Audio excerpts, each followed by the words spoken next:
This is the finished example of curved backing and formal backing. So with curved backing, the way you steer your horse, when you're in front of your horse like this, if you tip the nose into your body, which is your right, then the horse, their hindquarters is going to go left. So you'll have the stick on the right side of the horse, and the nose will be tipped into the right side, and then their hindquarters are going to go off to the left. Just like so. There, and you want a nice flowing circle. You don't want your horse to be choppy looking and say do the hindquarter control and then maybe do a step and then do the hindquarter control. So it's all in your hand finesse with this. You want to bump back, usually up and toward the withers of the horse, in order to get that nice momentum back so the horse takes complete curved steps. Now to go the opposite direction, this will be taking the horse to the right, your right, then you're going to tip the nose to your left, get the stick on the left side, bump up, tap that shoulder, and the more you curve that head, the tighter they're going to be able to curve back this direction. Now if I straighten the horse's head out, then you can see that I can do a straight formal back. Now when you do straight formal backing, especially if you're at a horse show, you want to be in front of your horse off to the left, because you are going to get penalized in a showmanship class being directly in front of your horse. So you always want to be in front of your horse off to the left. You don't want your arm to be in front of the horse either when you back up in showmanship. And this is for showmanship only. For in-hand trail and pattern classes, it's different. You can be in front of your horse, you can have your arm on the other side of the horse and be, equally in front of them like this. So just keep that distinction in mind. Now when you're schooling at home, you can see that I extend my stick to the other side of the horse to guide them. But then if I take the stick away and just use my body with Brooklyn and my hand pressure, she's going to keep going without contact from the stick and very light pressure from the halter. So now I'm going to curve back her to the left. So I'll tip her nose to the right. There. And then I'll tip the nose to the left and take her hindquarters right. And see the type of drill that you can start to achieve with your horse by doing this. So this is curved backing. And now we're going to proceed with a green horse. Next in the groundwork program is the curved backing exercise. So we just touched on that with the army backing, and I taught you that if you tip the horse's nose to the left and tap on the left side, on your left when you're in front of the horse, then the horse is going to go right. Or if you're tipping the nose into your body or to the right and tapping on the right, the horse is going to go left. So with curved backing, the goal with it is to have it be nice and flowing and not choppy looking. See, so that's really, really nice because all four of her feet are backing up. She's not being choppy like that, say doing a little bit of hindquarter control and then going, and then doing a little bit of hindquarter control and then going. So you want to minimize the choppiness. And that's really all curved backing is. It's minimizing that choppiness, finding that finesse in your hand guide where you can adjust your hand slightly back, kind of up toward the bridle path, I'd say, kind of aim it that way. It varies from horse to horse, but you just have to find that hot spot. That's what I really call all of these positions with your hand, or your hot spots for your horses. It varies from horse to horse a little bit because some horses are taller, some are shorter, so your hand's going to be slightly different, but more or less it is the same. Say for example, if I have my hand higher and stronger, whoop, she's a little resistant with this now. See, I'm trying to get her Trying to get her to do the correct veering. I'm going to hold her through this. There. There. And then I'm going to really just back her up and give her a lesson, just so she knows that that's not okay. I'm going to try again. I was trying to demonstrate the correct veering and the difference in that hand energy. See? Because if it's a little bit higher and firmer, then that compacts the horse. Whereas if I shift it kind of more up toward the bridle path and kind of bump in that direction, see how it starts to achieve a curved back up. Whereas if I adjust that pressure again,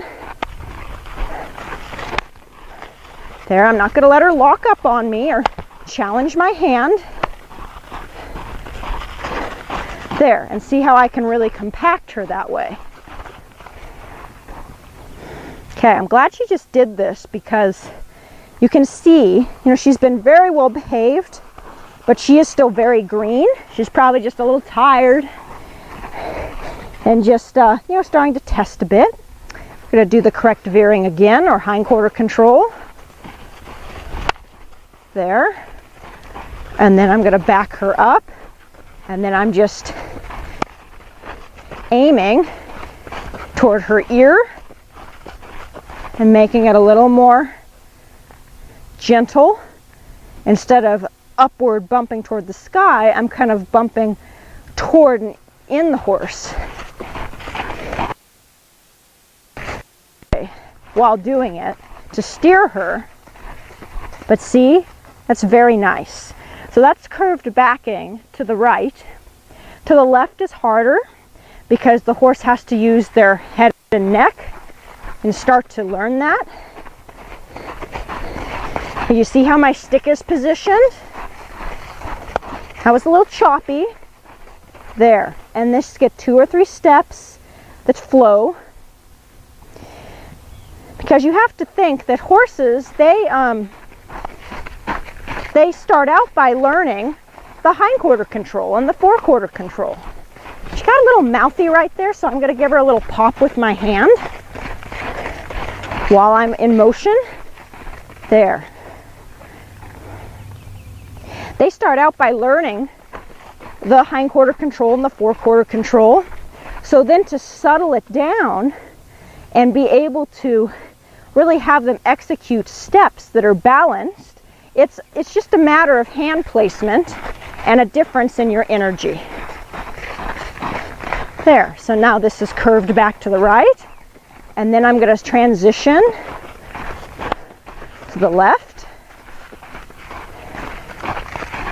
where she's actually backing to the right, but I'm steering her body to my left and her head. Now the head's to my right and she's going left. And see, when you do this, she kind of snuck to where I was right here. And so then I corrected it, as I was in motion, just stopping to show you that. You want to stay in front of the horse or on the same side. When you're first starting this curved back to the left, you may sneak in front of the horse a bit, just because the horse doesn't know how to really be limber in their neck yet, or be respectful to your space completely. She's actually being quite nice, but I just wanted to make that note. Don't sneak over here and be backing your horse up. You need to stay over here, because that's also going to be working on their head and neck and that limberness more too. And you'll be in the correct body position to manipulate that better. That's excellent. So that's really all there is to curved backing. I use curved backing, I'd say, a good 90% of the time with my programs as drills for everything that I do, as you've probably noticed. So that's a really good start for her. I think I'm going to conclude, give her a break, and we're going to be back with the next exercise in the program, along with just a blend of everything else she already knows. This is the curved back and launch finished groundwork example. So with the curved back and launch, this is an advanced level exercise, and I don't recommend doing this until your horse really has a grasp of curved backing alone, and you're not having to really drill your horse with the halter and stick constantly. Now, this is an exercise that I will introduce depending on the horse, though. Kind of like a self-diagnosis. If the horse is needing body work on the left side of their bodies, which we will get into more in this series, if they need that, then I may introduce this a little quicker in their training. But that will all be explained as we go through this program. But the curved back and launch is you're going to curve and then ask for that. Point your hand forward, get that launch, and then go into your circle collecting. So you see how I'm curving her? There, nice little launch. Gonna give her a pop, make her move. Really gonna make her move this time. There. So this is going to soften your horse's shoulder even more than the 4/4 control will by itself. So it's kind of like a little rollback for your miniature horse to do on the ground. And they're being trained to use that front end there very distinctively. And to read this hand, when you launch your body and point that hand, even just to go into a trot, it's really going to refine all of those basic cues as well.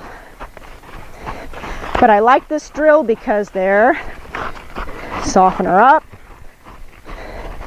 You can see that even Brooklyn, you know, horses get a little flat. There, nice. Make her use her body and lift that back up. That's excellent. So that is the finished curved back and launch drill.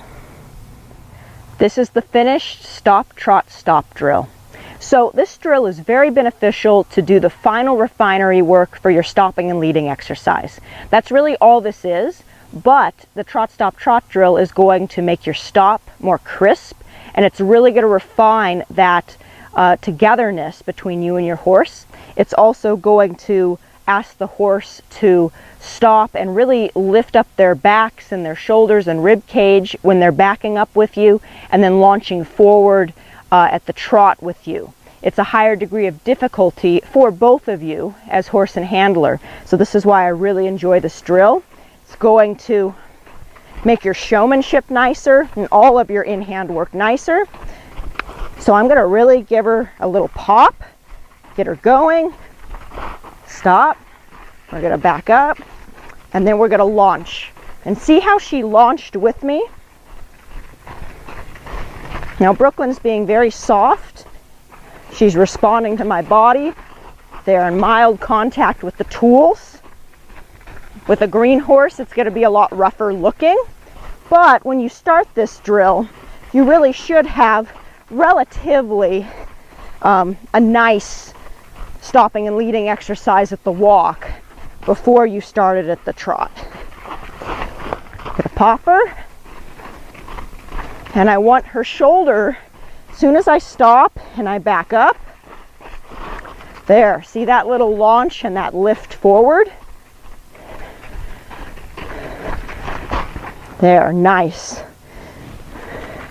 So that is very, very beneficial for your showmanship classes. So now that you've seen that, we're going to move on with the green horse. Next in the program is the trot, stop, trot drill.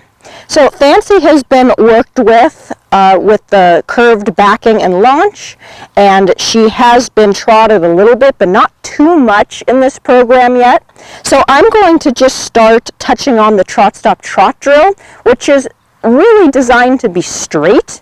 And it's where you trot your horse, and then you're going to stop, back them up, and then you're going to launch right back into the trot and be forward. And the finished goal of it is for the horse to launch nice and straight and not lean out to the outside excessively. So it really is quite an advanced drill. It really polishes up your stop and your starting gears.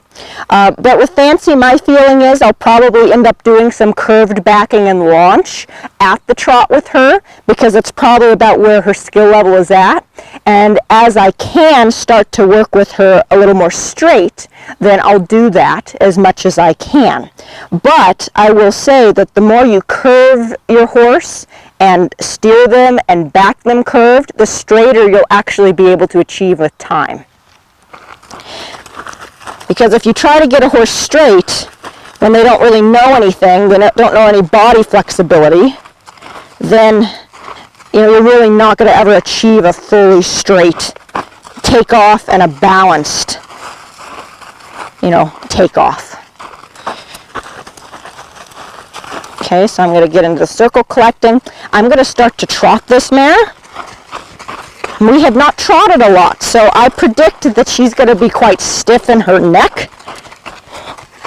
She's going to be lazy. That this is the beginning of circle collecting at the trot. I'm going to stop. I'm going to back her up. There, and I'm going to just launch her forward and go right into that trot.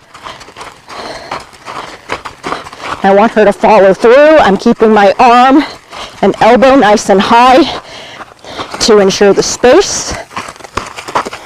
Want her to back up. There we go. Launch her forward. I liked how she launched right there. It was still a little bit rough looking, of course, but she came right back to me. There, she comes right back to me with her head and her neck and her shoulder. I'm going to stop. I'm going to back her up a little more straight this time, and then launch her and tap her and go. Real lazy right there. Straighter ups the degree of difficulty, because if they're at an angle and you can kind of just up and guide them to the side like that, it's a lot easier for the horse to launch, because they naturally, she's getting lazy, they naturally want to go off to the side like that. So it's easy for them to really just lift that shoulder up. There we go. I like she's trying to stay with me. I mean, she's lazy. There, that was better. I'm going to stop her just right there and explain that a little bit more. So, that was a workout. So she was doing well. That was really the first time I had really trotted this horse a lot. So she was obviously leaning to the outside a little bit at times, but she really was trying to stay arched and stay with me and stay soft in this head and neck. And when I launched her, her launches are still flat. She's not lifting that shoulder and making it pretty yet, but she was trying to get her body in the right place. And when they launch, I'm going to do this at the walk just to show you an example slowly. When I launch like this and she goes out, when I picked up on her with my hand like this, see how she comes right back to me? So she was doing the same thing at the trot. And that was wonderful. That was better than I thought she would be. Because a lot of horses will launch and they will severely try to push to the outside. And if that happens, then you want to stop them sooner and curve back them the opposite way that they are leaning. So normally, if you're doing a counterclockwise circle, if you launch your horse and they really just bleed out and are just pulling your arm off, then you're going to stop and curve back them to the right or clockwise. So that's a good reference. And then with the straight trot, stop, trot, that last launch that she gave me, when I picked up my hand, she did read it. I mean, she was about maybe a second too slow. But when I launched forward, then she did try to launch straight versus out. Now, I'm not expecting her to be completely straight right now at all, but that is the goal of it. So let's just see what she gives me. I'm going to just kind of go away from the camera here. There we go. See that straight launch? So that's what we're really working on here. But we're combining some backing. I'm going to do a curved back and launch. There we go. That was a better little launch. I liked that. We're going to stop. We're going to back up. Now see, she's kind of going all over the place, and I'm having to really pop her because after about 3 or 4 steps, she starts to get lazy. Ooh, that was a bad lag. I'm going to really pop her forward and make her move. Like I inevitably have to make this horse really move. There we go. I liked that. That was dramatic. I don't like how she tries to stop. So she needs a lot of just trotting miles on her in hand to get rid of that. Kind of working on a little bit of rough circle collecting here. We're going to stop. There we go. I love it. Beautiful. There, she figured it out. That's great. Back up. Back up. There we go. That deserves a reward right there. So you probably just saw a nice little progression. She just figured out how to launch. It's a beautiful beginning. That's more than I expected. Granted, horses pick it up pretty quick, especially if you've done enough circle collecting and the curve back and launch at the walk. And I mean, ideally the trot brings out more and corrects more, but she's had some work with just the whole idea of arcing around me. So that's helping me tremendously right now because I have her head and neck relatively. So without that, this would be a mess. So it's what you've seen on camera previously here that's making this easier for her to understand and absorb. And the forequarter control is playing a huge part too, because she knows how to lift this shoulder. You know, I have this shoulder. Look how nice. And right there, I mean there, she just did a pivot. But I'm not having to work hard to achieve this out of this mare right now. She's being really good, and she's doing the best she knows how, and she's really trying. Now she's a lazy horse, so obviously she needs some trotting miles. She needs to know that we're not going to anticipate stopping after a few strides, and she needs to continue to back up at a nice pace without me having to tap her 3 or 4 times to keep her in that same pace. So she has to learn that, and that will come with a few more sessions. But I'm very proud of that, and that's a great beginning to show you the trot, stop, trot drill, and obviously the curve back and launch at the trot. So she's a little tired right now, so we are going to take a break and come back to the next exercise. This is the finished outside circle drill. So the outside circle drill is basically just leading your horse, but you, the handler, are going to be on the outside of the circle walking.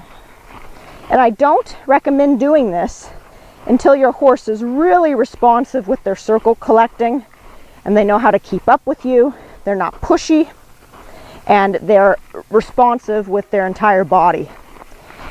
Because the goal of the outside circle drill, you can see that I'm going back to my circle collecting fundamentals, but I'm on the outside of Brooklyn. But I'm asking her to keep her head arched, to lift her shoulder up and away from me, yet forward, but then not push forward or outside. So this is the foundation. I'll start and pick it up at the trot. When I pick up my hand, you can see And even by herself, Brooklyn carries herself with her nose tipped into the circle, tipped into me rather.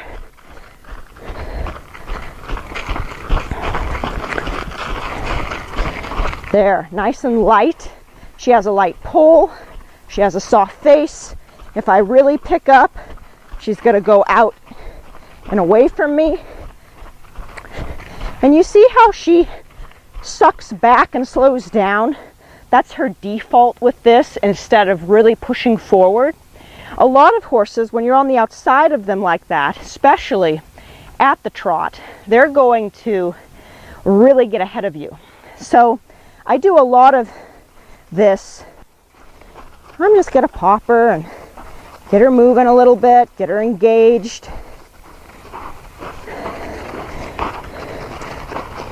There. See how nice that is? Nice spacing. Then I'm going to get on the outside, ask for just 1 or 2 shoulder steps, get that body away. Then I'm going to ask her to go back out to the outside of the circle, just like so.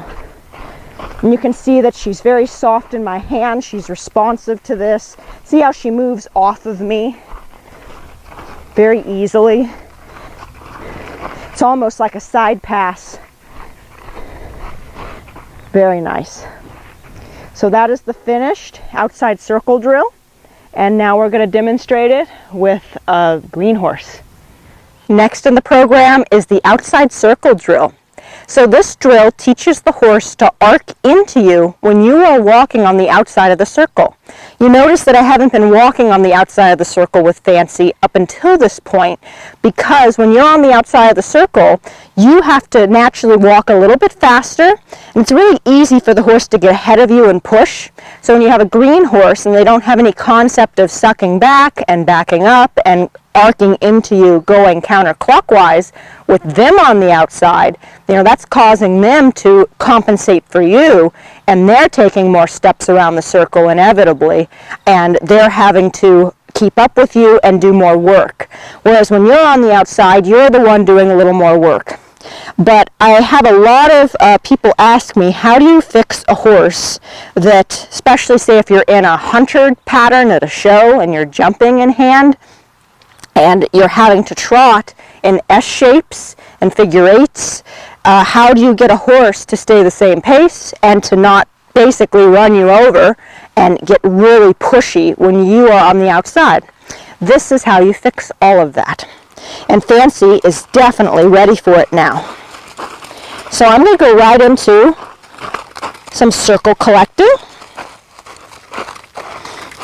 And she obviously is really automatic with her head and neck. She's a little lazy with her body right now, but that's all right. Just going to tap her forward. But what I'm going to do is, once you have the horse softening this head and neck, then I'm going to transition to the outside. And I'm going to bump up. And I'm going to ask for that shoulder, basically kind of like forequarter control. But I'm staying in my leading position, and I'm also making sure the horse isn't giving me forequarter control, because I don't want the horses to pivot. There. Now I'm going to just make her follow through and get back on the outside for me. Tap. Keep up. There we go. Because I don't want the horse to think, oh, this is forequarter control, and then do this kind of as I'm walking forward. You don't want that. So the way to fix that and make sure that doesn't happen is you need to have your hand forward enough here. You have to strike that balance that you're kind of bumping forward. You keep walking forward. There. And see how I just get that left front to cross over to the right. But it's not forequarter control. It's not big steps. See, this is forequarter control. I can easily change it to where, there, beautiful. And I'm going to make her follow through. See how she gets lazy to follow through? So this is a nice little figure 8 drill that you can do with your horses, because it's going to drill what they already know want her to be a little further away from me. Even though she's being good, I want her to be further away. There we go, just like that. Then I'm going to step into her there and get that. So I do a lot of this at the walk initially, and then I will start the trot in time. I don't think she's quite ready for the trot right now, but this is just the beginning where you can see how I pick up and I walk around. There we go, and I want her to actually take forward walking steps. I don't want her to try to be pivoting. And I'm exaggerating this right now because I'm teaching her. But in time, I'm really popping her on the hindquarters because she's lagging with her face in it, her whole body, when I try to guide her around here. And I know she's probably just a little lazy and maybe a little tired from working this morning, but she needs to keep up. I want her to walk fast and learn that she has to meet my walking pace, no matter what that is. But see how I'm working a little harder and then she's a little slower? So that's why I can't stress enough. Do not try this outside circle drill and just start doing that more than them being on the outside. Because you are going to lose your horse so fast if you keep your horse on the outside of the circle. You'll lose their bodies. See, I don't like how she's being lazy. I'm going to really pop her. She can't lag her hindquarters like that around me. There we go. There we go. I want her to move. I'm going to step into her, get that hindquarters out in the way. You know, keep her accountable for the circle collecting she knows how to do. Very nice. So, we'll back up. That was a nice, relatively straight back up. And that was a good beginning. So with an outside circle, if I just pick up, start walking, see how nice that is? And I can tap her rib cage a bit if I need, just to get them out and away. But you keep this nose arched into you. Now as the horse becomes more broke, then it's not going to be as exaggerated. I'll be able to just kind of let her go a little more straight. She'll always have a very slight arc into me because that's what I want. But it's not going to look so pronounced when she's a finished horse. There, I like this. See how she followed me this time? I like that. I didn't have to tap her once. See how she's following my energy in this circle? She's really paying attention to my body language and my level of energy. So that is the outside circle drill. We'll touch on it again in this series, but that gave you a really nice example of how to begin that. And once your horse is really good with circle collecting, ideally at the walk and trot, but the walk, as long as they're solid and consistent with it on Fancy's level or a little better, then you can start this outside circle drill. And that is really going to help a pushy horse and one that is always, really trying to dominate you when you get on the outside and they're trying to push and choose the pace. But I will say that if you do all of the other previous groundwork and you actually stick with it enough, then all of those problems really diminish naturally. So if you've worked with a horse that has been pushy in that manner up until this point and now you're seeing this, I expect it'll probably be a little bit easier than you think. It'll be better. If they're still really unruly, then it's truly a sign they need to go back to the basics and really have some hard dedication to it. So we're going to move on to the next exercise in the program. This is the finished hindquarter forequarter drill. So this is a combination drill of the hindquarter control and the forequarter control together.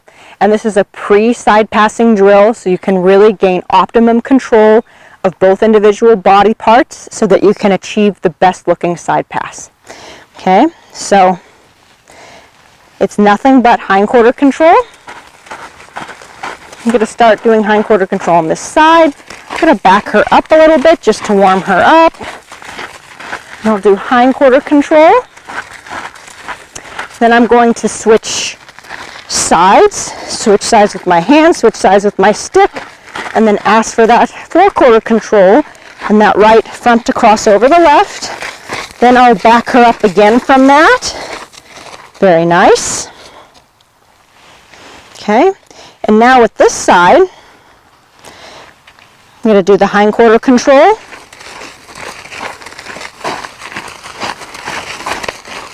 Really give her a little pop, let her follow through with it. Then I'm going to switch sides and ask for the forequarters to follow through. Okay, we'll do it again. So I'm working on both sides of the horse here. I'll start the hindquarter control on the leading side, so I'll take Brooklyn to the left. Then I'm going to switch sides, flow right into it and have it be nice and soft. Then get that shoulder. And then I'm going to back her off of it. Beautiful. Okay. And I'm going to do the hindquarter control. And I'm going to back her up to warm her up here. Hindquarter control. Give her a little pop to make sure she follows through. And then I'm going to switch sides. But you see how this is nice and free-flowing? Brooklyn hasn't really been asked to do that for a long time. So she did a really good job. But you see how effortless it is. She's not pushing on me, she's giving me her body, and she's very quick to respond. So with that, now we're going to move on to the green example of the hindquarter forequarter drill.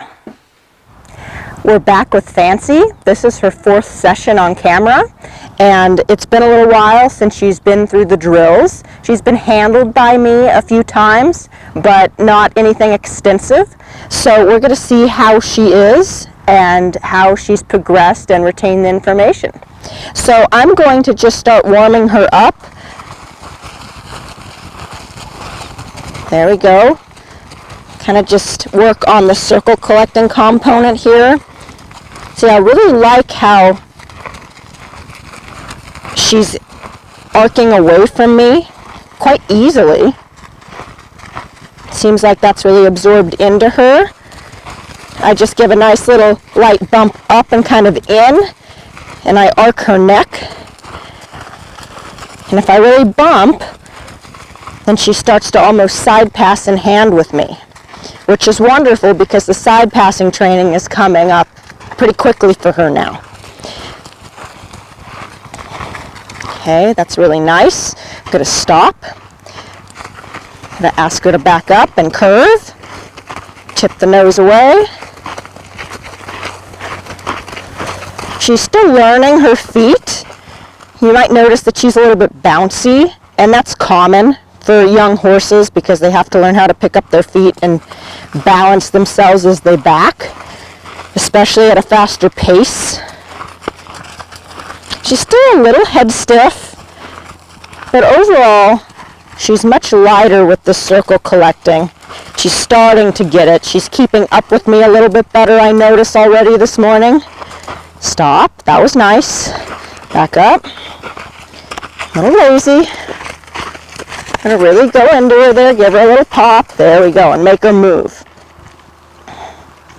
You'll really notice that as you progress into this program and give your horse a few sessions, you can't let them start to deteriorate and go flat. Say after they might give you 3 or 4 nice backing steps, or they might just be backing up and you think, oh wow, my horse is behaving.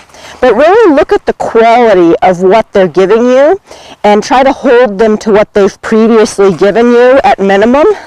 And always try to get a little bit of improvement each session you work with them. Because if I allowed Fancy to just be a little slow with this backup, see, I'm going to give her more body energy first. There, and she responded pretty well. That's nice. With backing, I like to use a rule where I'll initially go in with my body energy, and then if if the horse gives me 2 or 3 or 4 nice steps and then starts to slow down as I'm still applying the same level of pressure and energy, then I will back them up more. Usually maybe say 10 to 12 steps, or until the horse gives me the equal amount of energy that they started with. So that's a good reference point for you. See, I don't like that. This, like, there we go. I want to get that lift out of her. My hand started to sneak by her neck because she was slow. So that's a good little basic backing rule. Okay, so I'm going to stop right here. And Fancy was just learning the hindquarter forequarter drill last time, but she was too green for it. So we were really working on the independent hindquarter forequarter exercises. So I'm going to lift my hand up. There, very nice yield. I'm going to back her up, give her a pop. There we go. Make her follow through with that back up. That seems to be her weak point this morning. Nice high hand. There, that's beautiful. See how she is staying compact with those front legs, but giving me a nice pace with that hind end? That was a perfect hindquarter control right there. That's really the quality you're striving to achieve. But it's one thing to get this independently. See, I like how she's being respectful of my hand. I'm going to lift up on her, and she's backing up, which is fine. The reason I'm lifting up on her is that I feel like she is kind of stiffening and dropping that shoulder at moments. And that's more of a subtlety that I work on when they're more intermediate and advanced.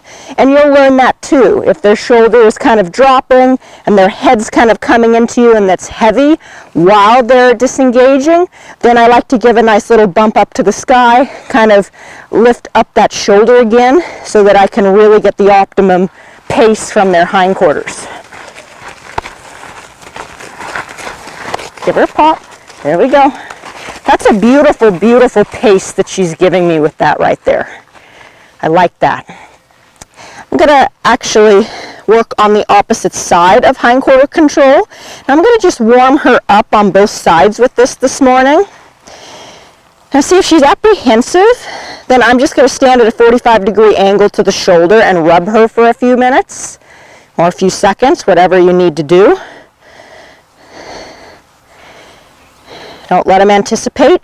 If a horse is anticipating a lot and they're all over the place, then I just make the horse back up and curve back them and basically just transfer the energy away.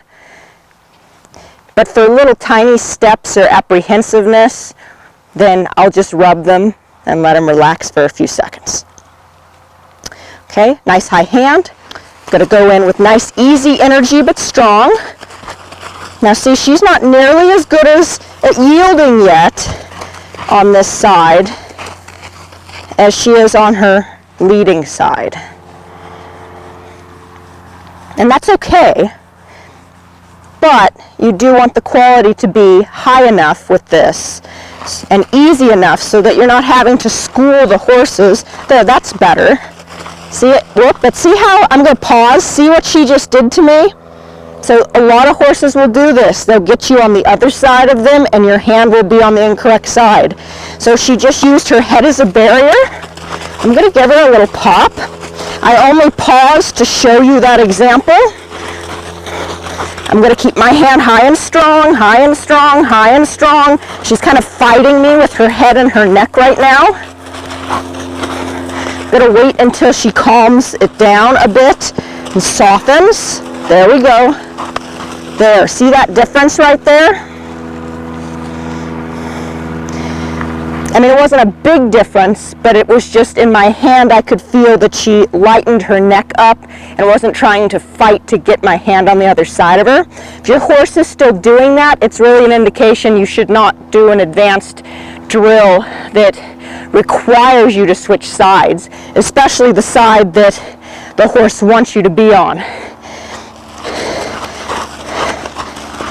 Nope, see, she kind of I'm going to pop her and back her up. And then I'm going to go right back into her hindquarters. Keep a nice, high, strong hand. There we go. But then I'm going to back her up again.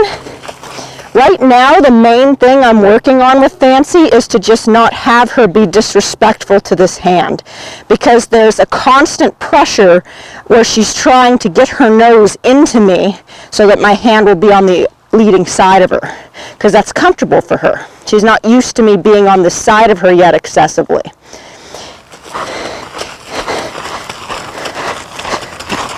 Give her a pop. There we go. That's nice. That's a little better. So for the hindquarter forequarter drill, you're going to do the hindquarter control first.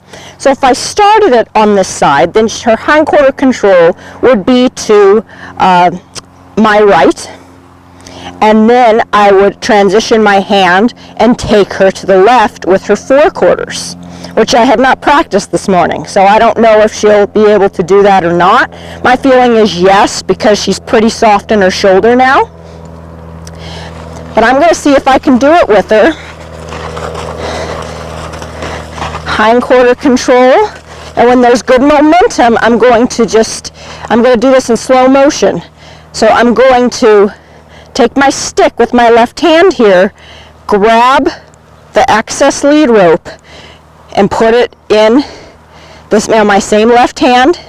Then I'm going to have my hand up here on the other side of her. I'm going to switch sides with my body. There. Nice. And then ask for that shoulder, and then I'm going to back her up out of that. So I did that in a very slow motion just so you could see how to manipulate your hand.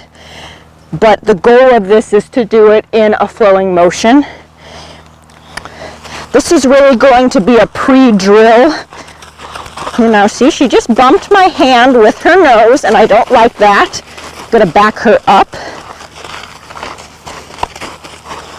I'm going to just do some hindquarter control and then stop her. See, because if the horse is still fighting you in their face like Fancy is, I'm working pretty quickly with her on camera here.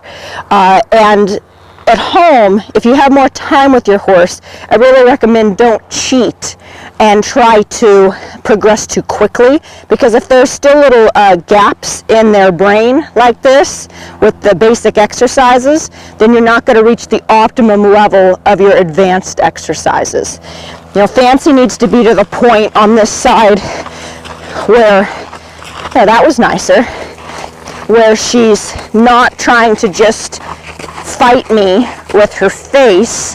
You know, even though it's not that severe, she's actually being quite good, but it's still there.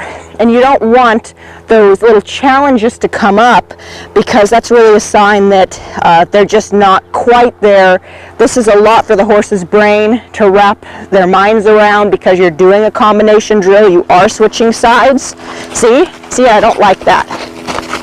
She just tried to get my hand on the other side. So I'm actually going to just correct her a couple more times here, and then I will probably move on and do something else with Fancy. Yeah, see, she's trying to get me in front of her. Get my hand on that other side. Yeah, that was nicer. That was nicer. She just has to figure it out. And it's just going to take some consistency and a few sessions on my part to have my hand right here. And every time she tries to attempt that, I need to back her off of it and really just hold her to me being on this side of her. And she can't cheat. She can't cheat my hand where she wants it, because that's where she's comfortable and used to it. See, because if I stop my control, really, then see what she kind of ends up doing. See where I'm kind of naturally, that's if I'm not guiding her with my hand, and see what she tries to do. So you need to have a nice high strong hand. That's why I stress that. Right now, actually, Fancy is worrying more about the hand and where it is, because she wants it on the other side really badly, and she's actually worrying about that more than the actual maneuver, which is why the maneuver doesn't look so nice. You know, she's kind of stiffening up her neck and her head. There, that was much better. There, that was a lot better. I think I'm going to just end it with that for the moment. That's a good girl.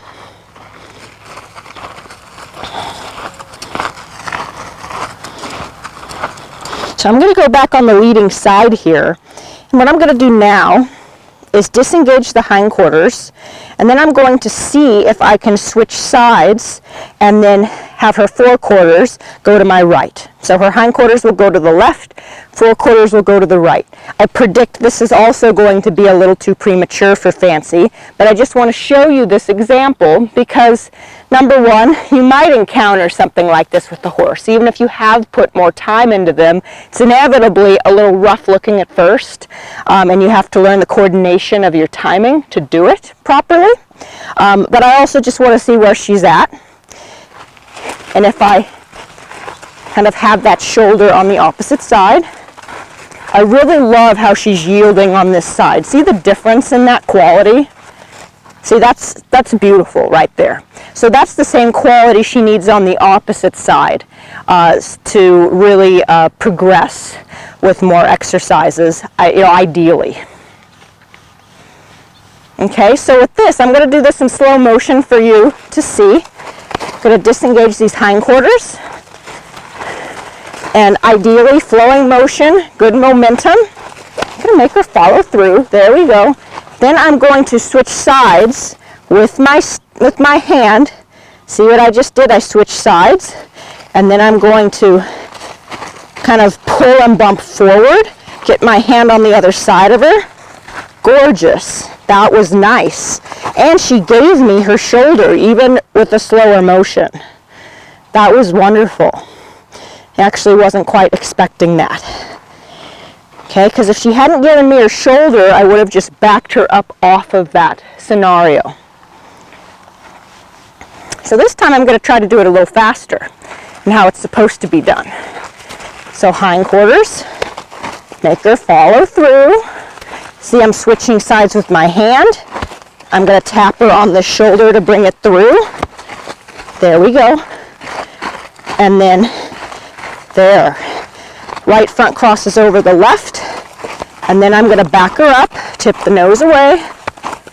There. Very, very nice. What's nice about this is that it's actually working on the off side, but we're starting on the leading side. And I have done the shoulder control, the forequarter control, on the off side, as you've seen in previous clips, and she was starting to get a grasp, so it really did sink into her brain. I'm really happy about what I just saw. I'm going to back her up, and then I'm going to go right into the forequarter control. There we go. Beautiful, beautiful cross steps from her this morning. I love that. I'm going to go into it again. So I'm kind of bumping up and in the direction I want to go. And I'm really exaggerating that out right now to guide her properly. I'm going to give her a pop because she's getting head heavy. There we go. Excellent. Beautiful job. I love it. So now, rub her down. This is really showing you what the hindquarter forequarter control is supposed to look like when the horse is first starting it. And obviously it's not completely smooth yet, but on this side it's not bad. I'm going to bump up and tap to make her follow through with that hindquarters. See, because I don't like it when the horses, every horse will try this, they will start to disengage and not really follow through with that hindquarters. Because I want her to follow through and really be facing me, and not have her hindquarters kind of slanted, and then have her face facing me. She needs to completely follow through and not get sloppy with it. And the more you ask the horse to do, too prematurely, the sloppier the basics get. So that's something to keep in mind too, is that's why I say don't rush. Because you want the horses to know each individual job that they know how to do, each component, and then you're going to get a better quality overall. Okay, so hopefully she'll give me a nice quality. There we go. I'm teaching this horse to not be reliant on the stick all the time too. Because when I bump up, now this is also meaning two different things. It's not just meaning stay out of my space and get back with this upward pressure.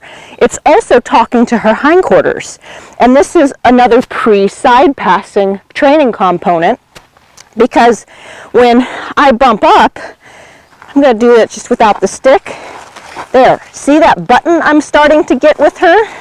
With body language and just that pressure where I'm bumping up and kind of back. I want her to follow through though, so I'll give her a pop. But that's what I'm working towards, because that is a button for your side passing, so that the horse knows, didn't respond to it. And then I'll go in with the stick and see how that just got really messy. I'm gonna back her up. And then I'm going to go right into the hindquarters. She's locking her shoulder and kind of leaning out with it.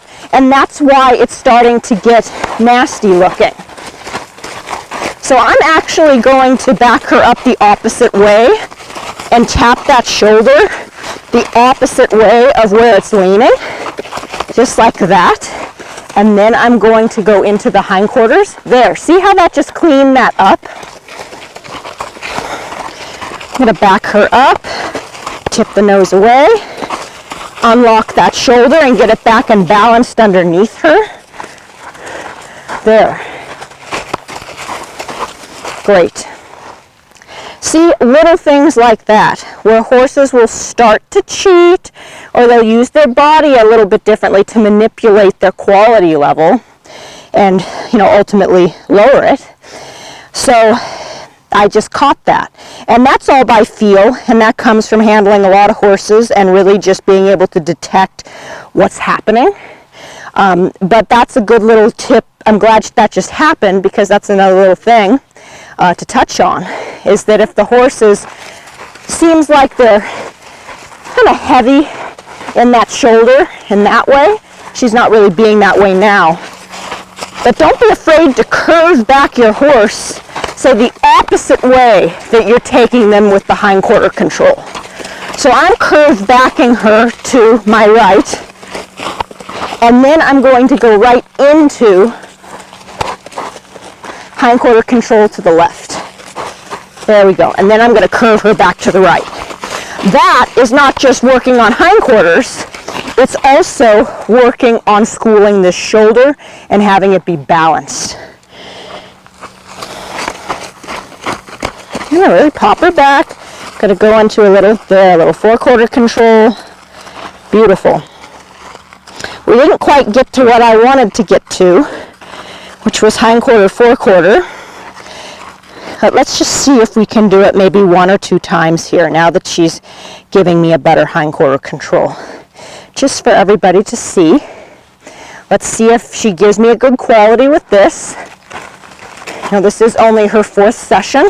See how she's bleeding out with that shoulder again? Gonna pop her. And I'm going to go right into that shoulder, or rather right into the hindquarters. There, that's better. Then I'm gonna just go for it here. I'm going to bump up and out. Nice tight hold, tap her. There. And then back her up. That was nice. She's actually being quite good with that. So you definitely, that shows that the work that I did with the 4-quarter control on the opposite side really sunk into her brain. So keep that in mind, because that is not going to be as pretty looking and easy to get this shoulder off. Because right now at a standstill, see how I can achieve this? See how nice that is? She's not walking forward, she's not pushing forward, and that right front is crossing over the left pretty effortlessly. So that's a great solid beginning. That shows that she has enough work with that forequarter control on the opposite side at a basic level so that she's ready for this. There, nice. I'm not really having to bump and tap her that much at all to get that quality out of her. So I really can't stress enough the hindquarter and forequarter. Now see right there? There we go. That was just an authentic, I'm going to get your hand on the opposite side, and I don't like having you right here. See what she just did? So I just kept my hand nice and high, bumped her away. And if they back up like this, then let them.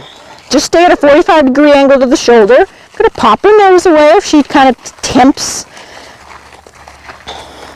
wanting to get back into my space.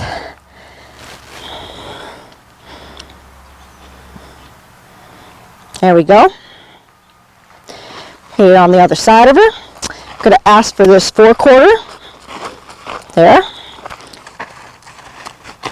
There. And then I'm going to walk her around this way. See, that's just such a little example of, you know, what horses can do. It's minor, but it's critical.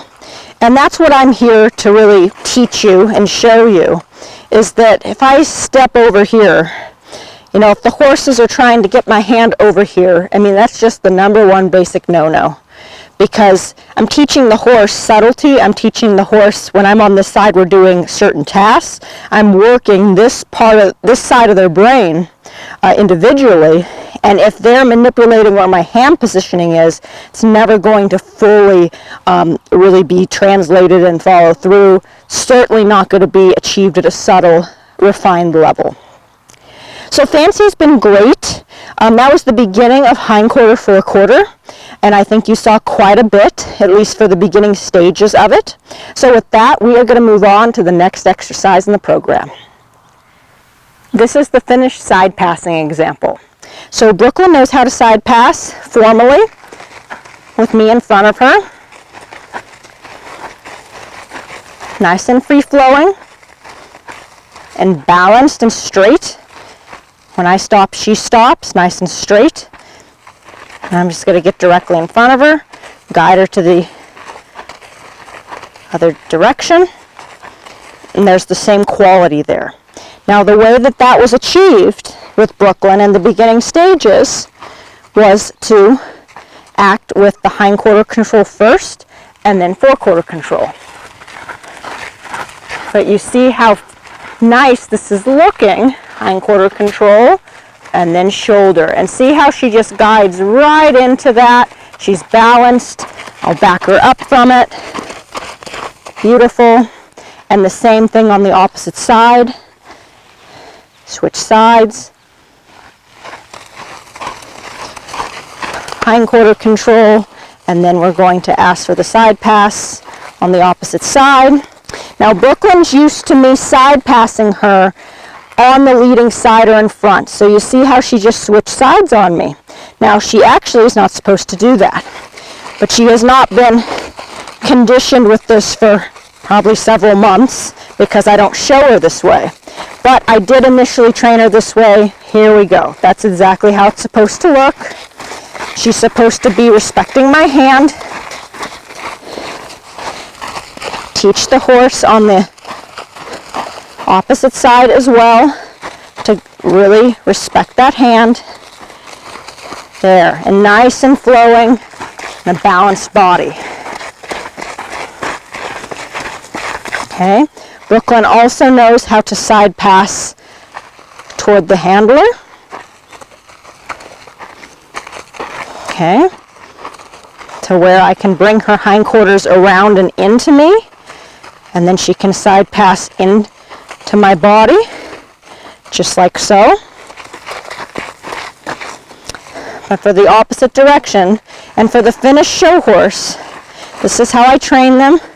Or you can stay nice and consistent with your body language, not have to switch sides at a show if you're competing. And you can just go to the right and to the left. And this is a nice finished pace for your side pass. If I really show her the stick or increase my energy, she's going to go a little faster. And obviously, if I back her up, she's going to follow nice and easy and stay right with me. So that is the finished side passing examples. And now we're going to proceed on with the green horse. Next in the Groundwork program is side passing. So there are 3 different methods that I like to use when I'm side passing my horses. And I like to start with the hindquarters and the forequarters first when I'm teaching. Now the hindquarters are going to be easier because the horse should already know hindquarter control. And then if they know the forequarter control well enough, which they really should if you're going to attempt side passing, then it should be a pretty easy thing to achieve. It's going to look choppy at first, and I like to train with side passing in 2 parts, kind of hindquarters, forequarters, hindquarters, forequarters, and it's kind of a little back and forth motion when I'm first teaching a horse. And once they get better at it, then it starts to flow and they start to be balanced in their bodies. A lot of horses, even quite finished ones, they side pass, but they don't have full body balance with it, and they might lag their hindquarters a little, or they might not follow through. They might actually step too far with their hindquarters. That's a common mistake. And so all of those little things I'm really going to show you how to avoid and to fix. I've already been covering a lot of that with all of the other groundwork. Obviously the correct veering and curved backing the opposite way. If the horse oversteps, that's something that I practice with side passing as well, and even within obstacles too. As long as it's safe for the horse, I'll back them over obstacles, or I'll correct them over obstacles when I need to, so that they learn that they can't get away with something just because an obstacle is under their feet. But that's in the in-hand trail programs. So with this, I'm going to just start the hindquarter control with Fancy to my left. And when I have relatively good momentum and a good quality of the hindquarter control, then I'm going to just simply lift up my left hand and get that. I'm going to get her forequarters to move off of it. And then I'll combine the 2 movements. I'm not going to let her push with her face, though. I'm going to bump her right in the face because she just tried to challenge me. See how when horses, especially she's a little bit tired right now, doesn't really want to work anymore. There we go, beautiful. And I'm going to back her off of that the opposite way. Back her right back here in the center here and stop. So with that was too bad that she tried to challenge me with her head, because that was actually quite pretty if she hadn't have done that. So I'm going to try again here. I want her to be respectful of my hand. And then I'm going to lift up on the shoulder, and then hindquarters, forequarters, hindquarters, forequarters, and then we're going to back her up. So I'm guiding her in a 2-step process. I'm stepping to her hindquarters, and I want good momentum, especially if you're first teaching side passing here. You want good momentum. Look what she just did. Look what she just did. See what happened? I'm going to really pop her one and tap her and scold her. Get my hand back where it needs to be. Nope. Nope. I'm really going to scold her by backing her up, holding my hand strong. There we go. And then I'm going to ask for the shoulder. There. Nice. Okay, so once again, that was a little more dramatic than I had hoped, just because she's making a simple error of wanting to get my hand in the wrong place. I'm going to just back her up here a little bit closer. I'm going to go right into the hind quarter control. I really want her to follow through. There we go. There. Then I'm going to ask for that shoulder. See how I'm lifting my hand up? I'm going to go right into kind of more forequarter control here, just so you can see the pressure I'm applying with this. And it really should be, I'm going to go back to hind quarter. It should be that easy for you. See how I have both parts of her body? I mean, granted, she's still green and she's still a little head pushy right now, but I have her shoulder and her hindquarters pretty well, especially that shoulder. And that's the critical component with starting side passing that you really, really need, because if her shoulder was still stiff as a rock and I couldn't get it to move, then you're not going to be able to side pass. So really take that seriously. See, she wants to get my hand on the other side. So this is just, to me, some basic resistance on her part right now. I think she's just trying to get out of working because I'm on her leading side and she's used to me on this side completely. So I think she's just challenging it. And she doesn't, she's trying to get away from work right now. And that's her tactic. There we go. Just gonna really back her up. I'm gonna make this mare work a little bit, because if she has enough energy to want to really get head pushy with me like that, then she has enough energy to back up. This is actually a good example of resistant reaction, because she's definitely not exhausted. There. Nice. So that's a great beginning with that. Wonderful. So it's a two-part process, and remember that. Hindquarters, so you're bumping up to the sky. Go back to the same components. Bump up to the sky. Make your horse follow through. And then with the forequarters, you can guide with the stick, bump up and forward with your hand, and see how I can get forequarters, hindquarters. So I'm bumping forward and up, and then backing up. Forward and up, backing up. And then I'm going to really back her up, because she's neck stiff.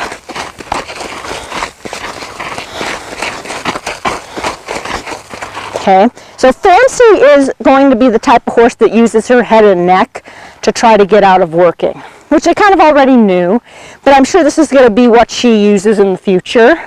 And that's fine. That's actually a relatively easy tactic for you to work around. It's not so bad. She's not rearing, she's not trying to bite, she's not trying to kick, she's just being heavy. But she's going to get there really quick. She's done a lot again this morning. There, I like that. That's nice. And then, see that forward pressure? Follow through. Forward pressure, back pressure. Forward pressure, back pressure with the tap. Forward pressure, back pressure with the tap. And then we do that for just 2 or 3 steps. And then I'm going to back her off of it. Nice beginning. Okay? So with side passing on the opposite side, it's the same exact thing. We'll see how she acts. She might try the same type of tactic over here. It would not surprise me at all. Okay. So when I first teach side passing on the right, then, on the off side or right side, right now it's my left with camera angle. But when I teach it on the off side of the horse, when I first teach it, my hand is on the off side.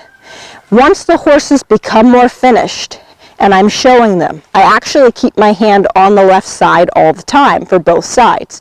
And I will cover that more extensively as we get into more side passing drills. But for right now, it's the same rule as the basic level groundwork components. Whatever side you're on, your hand is on too. And I really like my horses to know that that's the way that it has to be. That's the barrier. And until they're very broke and very automatic, I do not take my finished stance that I would say when I show a horse. Okay, so I'm just going to ask for hindquarter control. There we go. And then I'm going to lift up my hand here with the shoulder and then get the hindquarters. And get the shoulder and get the hindquarters. That was nice. That was a little more choppy looking, and I'm glad she showed you that, because that's usually what side passing looks like with a horse that's more green, at least for the first couple of sessions. And that's okay. You just want the body movement. You want the correct hindquarter control, and then you want forequarters there, and then hindquarters, and then forequarters. See how she's a little stiffer with her face on this side? She's still giving me her shoulder though, so that's fine. That's where she's at right now. And she's trying to stay back, which I respect. Okay, there we go. There we go. There, nice. There's a beginning of a side pass. Beautiful. And as I do this more with her, then you're going to find that it starts to flow. There. And I'm going to back her up the opposite direction that she was side passing. I always do that because that's going to cure the habit of a horse that goes a couple steps too far with their hind end. I just like to curve my horses back the opposite way they're side passing. And then that's really going to instill the horse to stop straight. And again, we'll really get into that extensively as we go on into the side passing.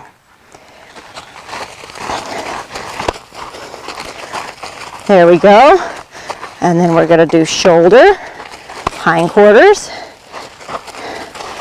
There. Now I always make sure that the horse gives me nice front crossing steps. So she's giving me her right front over her left and giving me base forequarter control when I'm asking her to do this. If she wasn't, and she was, say, moving off of the pressure, but was really just underneath herself a lot, that is a good indication she needs more forequarter control by itself on the opposite side. So keep that in mind. I'm going to actually just switch my positioning here and practice some forequarter control on this offside. And get her a little more, there, a little more free-flowing with it.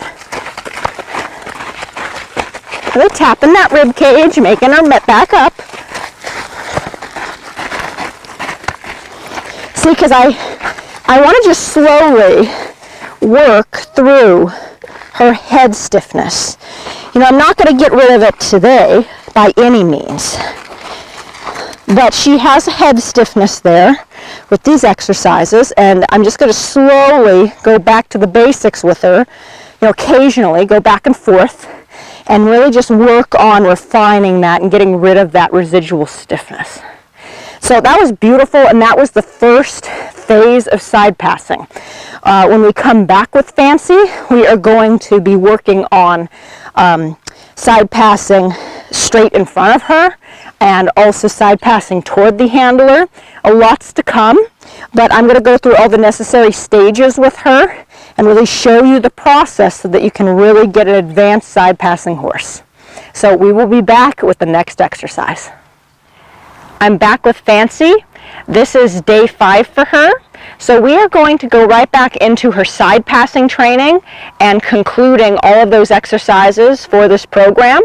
So we are going to be covering the hindquarter side pass, the forequarter side pass, and straight side passing for her skill level, and see how far we can get and troubleshoot along the way.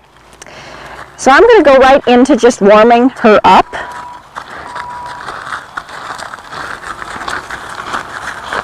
She's nice and soft. You can see that she's really learned her circle collecting, I really like this. See how limber her neck is in my hand? She's not leaning out. See that nice straight back up that she just gave me? That's beautiful. Gonna get her into the trot a little bit here. Now she hasn't had a lot of work with circle collecting at the trot yet. That just is gonna come with more time and miles. But it's the same thing. You're gonna bump up to the sky, tip that nose in, tap that rib cage, and she's giving me a nice level of this for her 5 sessions. I'm gonna back her up. There, launch her forward. That was really, really nice. Get her rib cage and hindquarters out. Kind of exaggerate that. She stopped. She leaned forward there a little bit with her neck. There, beautiful launch right there. As soon as I launch the horses forward, I tap them on the rib cage or hindquarters if I can reach them. And even if I can't reach them, I just gesture so that they learn how to really curve around me. Beautiful. See that nice stop? She's starting to stop. Now she kind of used her shoulder right there. That was just an innocent mistake. That wasn't anything like veering. But you see the level of sensitivity in this mare and what she's starting to give me now? I'm very pleased with her progress so far. Okay, because I can pick up my hand. See how I don't have to tap her with the stick now? Very, very solid progress. So I'm going to go right into hindquarter control and side passing and warm her up. And then we'll just go into the forequarter control a little more, and then we'll attempt the opposite side. Okay, so let's see how she does. Just going to go right into hindquarter control. I lift my hand up slightly to cue her to lift her hindquarter, or to move her hindquarters.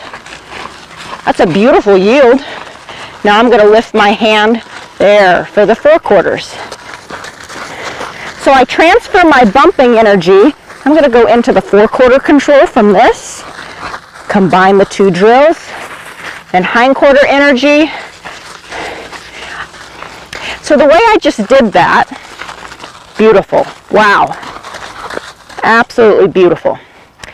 The way I just did that with Fancy, and I'm going to explain this in detail and a little closer, is the hindquarter button in your hand here.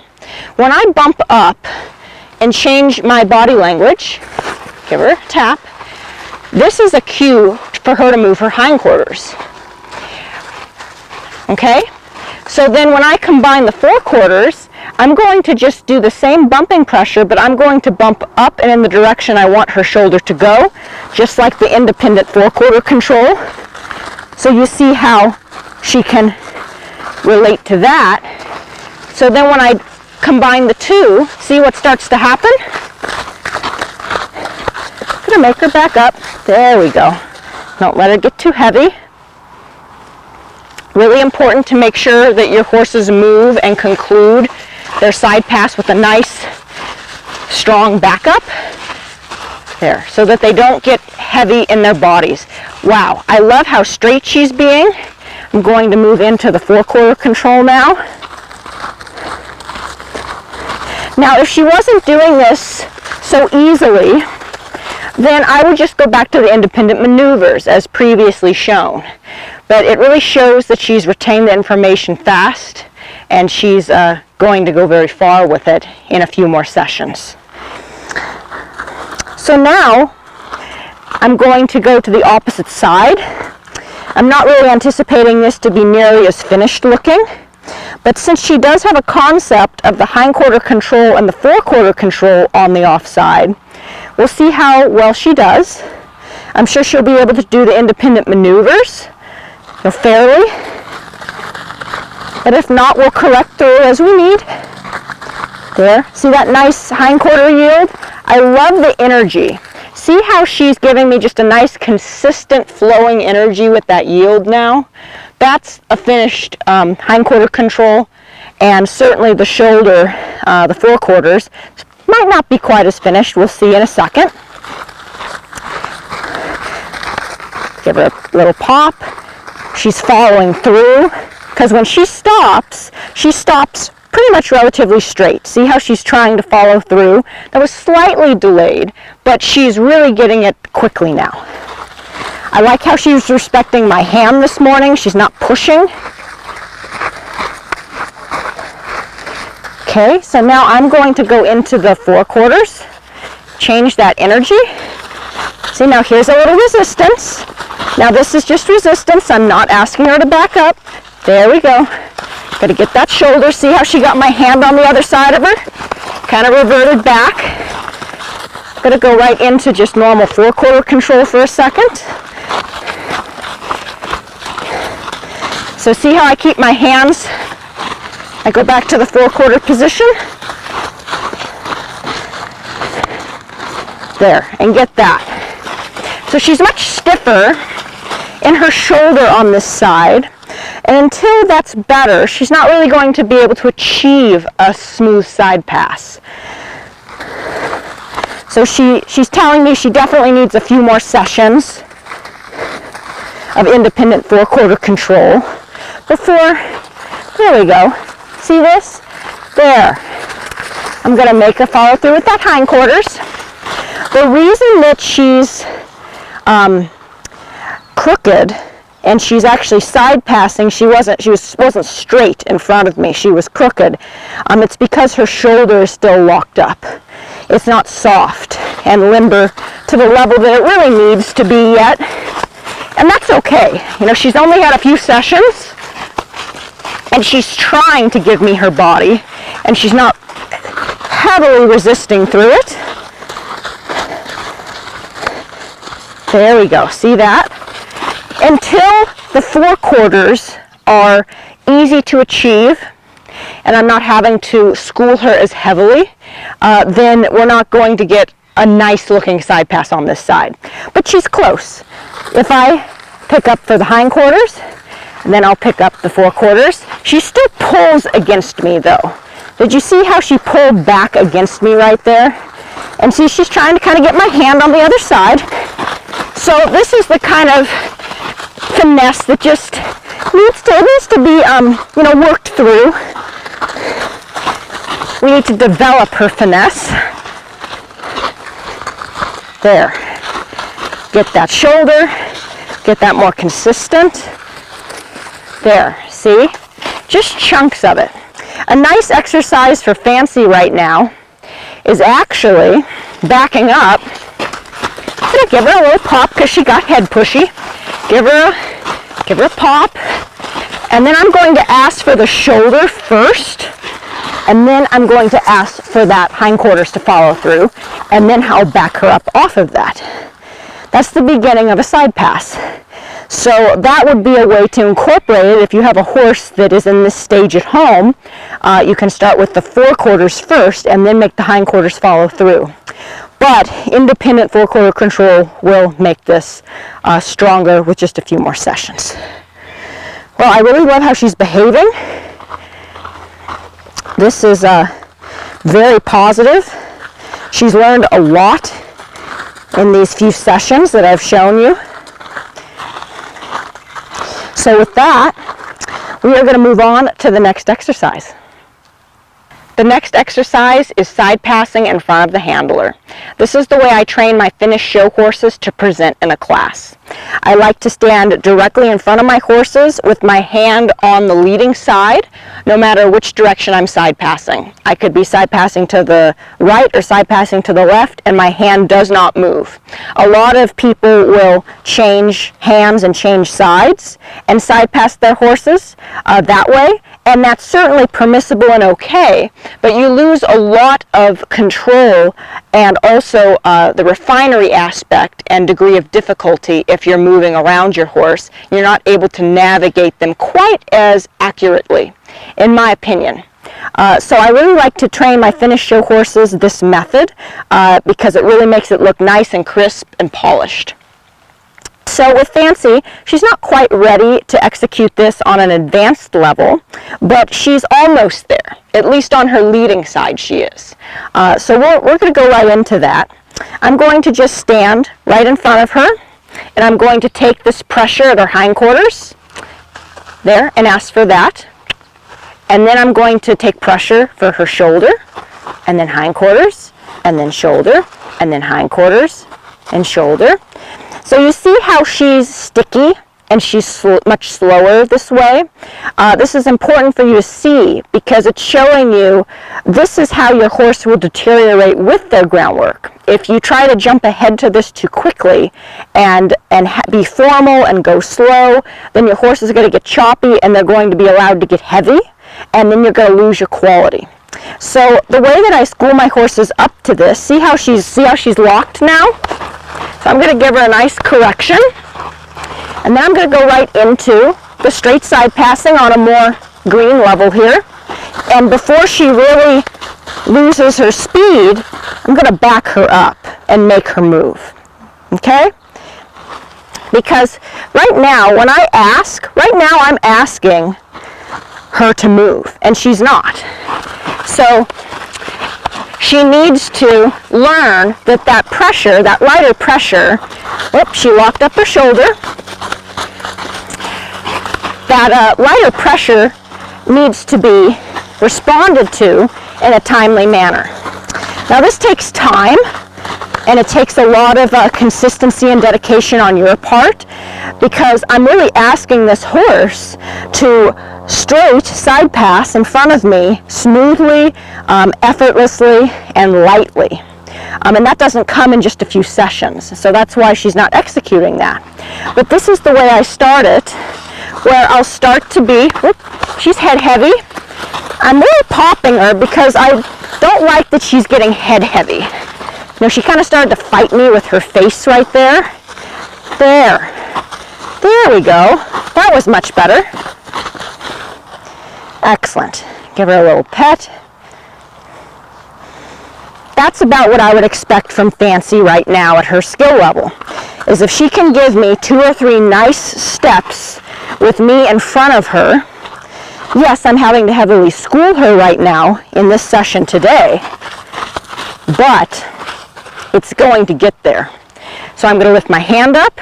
I'm gesturing with the stick. She's not responding. I'm going to give her a few little pops, disengage those hindquarters, and then I'll get her right in it.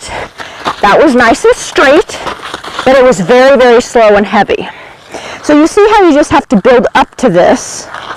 And the key to building up to this is to really conclude the side passing with backing up and making the horses move. Because if you allow them to stop and get heavy, because initially you might go in with pretty strong energy, and if they learn to become immune to that, not get a correction, then they'll just become dead to your increase in energy over time. And then that's actually going to result with you having to go to, say, a 5 or 6 with your correction versus the 3 or 4. Okay, so that's a really important vital detail with all of this training. A very good point, because at times you do have to be harder on your horses and give them a tap and use your training halter. But if you don't do that at the 3 or 4 consistently in the beginning, and the horses are allowed to neglect that cue, then they're actually going to get worse and require you to go to an even stronger level of correction so that they do listen. So you're better off following through at this, 3 or 4, because see, look at her already. That was so much nicer. I don't like that. She just pushed right into me with her face. I'm going to back her up. Okay, so I'm going to ask for the hindquarter control. See how I quiet down my stick too? I'm holding my stick kind of underneath her head so that it's a little more subtle. I can still pop her. Whoop, she locked. So see how this can deteriorate so fast if you, see she's really locking. There's some resistance coming out. She doesn't want to work. There we go. There we go. Very, very, very head pushy. I felt the whole weight of her body really wanting to push right into my space. to be expected. She's licking. I think she's digesting it now. And it's just showing me that she needs that consistency. I'm back with Fancy.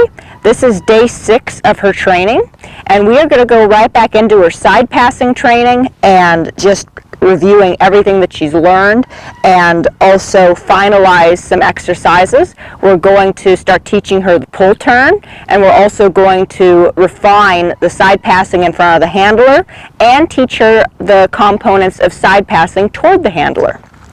So I'm just going to go right into warming her up. Make her flex here, do a little bit of circle collecting. I really like how she's bending in so nicely now with this at the walk. She stops nice. See how responsive she is with backing. When I stop, all I have to do is start gesturing my body, and I just barely touch and make contact with her four-knotted halter. That's really, really nice. Okay, so I'm just going to go right into the hindquarter side pass with her, as we were doing last time. You see how much she retained. That's a beautiful yield. See how light she is? She's pivoting on her front legs. Now I'm going to ask for the shoulder. Some hand energy in my left hand here. Very, very nice.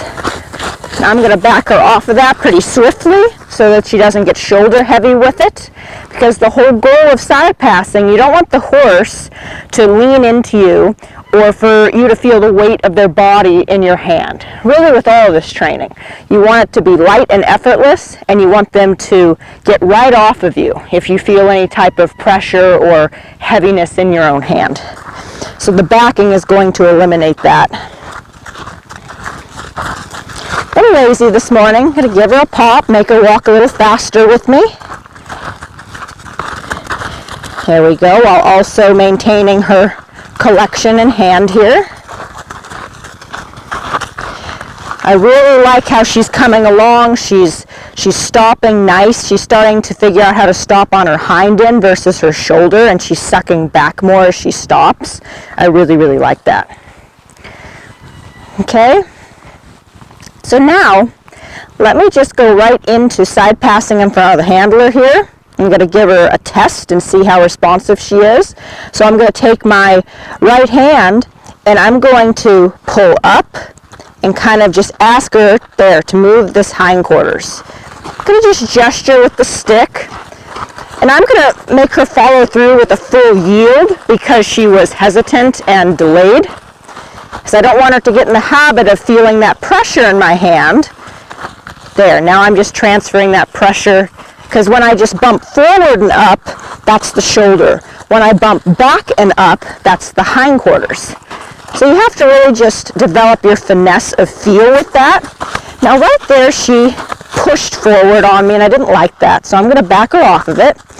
When you teach a horse this, you have to really be on top of them to not start to cheat with their quality.